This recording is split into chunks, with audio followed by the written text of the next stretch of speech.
Vice President Mr. John Mahama has reaffirmed the government's commitment to resource the security agencies to effectively contribute to national development. Mr. Mahama, who was speaking in an interview after touring the facilities of Paramount Group at Sedibani near Pretoria in South Africa, admitted that the security services have some challenges as far as equipment are concerned. Justice Aban reports.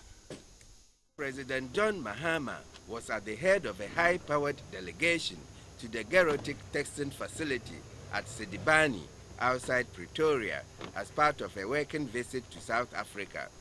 The facility is owned by Paramount Group, Africa's largest privately owned defense and aerospace company. The company specializes in fully integrated solutions for defense, internal security, correctional services, and peacekeeping forces globally.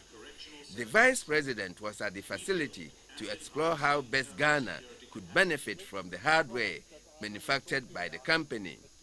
Mr. John Mahama is the chair for both the Ghana Armed Forces and the Police Service Councils.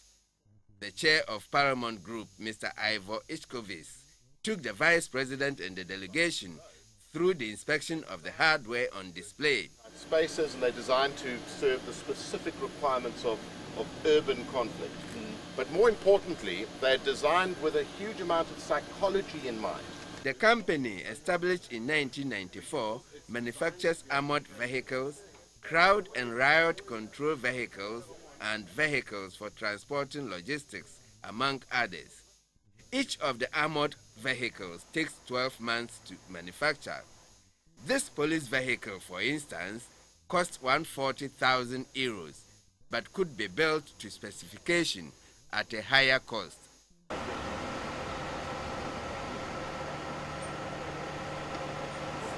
After the inspection, the most interesting and convincing aspects of the iron horses were at display.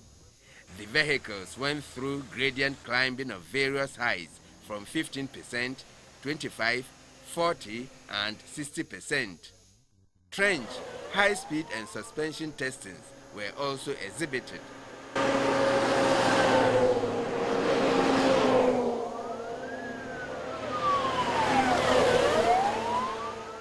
At the end of it all, one needed no convincing that the vehicles are a must-have equipment for any contemporary security service, and perhaps the Vice President was convinced as well. We are in the process of re-equipping the Army and the other security services. For a very long time, their capacity had run down in terms of logistics and equipment. All our best equipment have normally been on peacekeeping missions, and we constantly have to renew our equipment on peacekeeping missions. And so I think that what I've seen, it's impressive. Our technical people in the forces have already been in discussion with Paramount Group. So I'm sure that soon we should be able to, strike some agreements to equip, our security services with some of these vehicles. The sweetness of the pudding is in the eating, and to all intent and purposes, the end should justify the means, with Ghana considering to purchase some of the vehicles said to be cheaper than those manufactured outside the African continent. Justice Aban, GTV News, Pretoria, South Africa.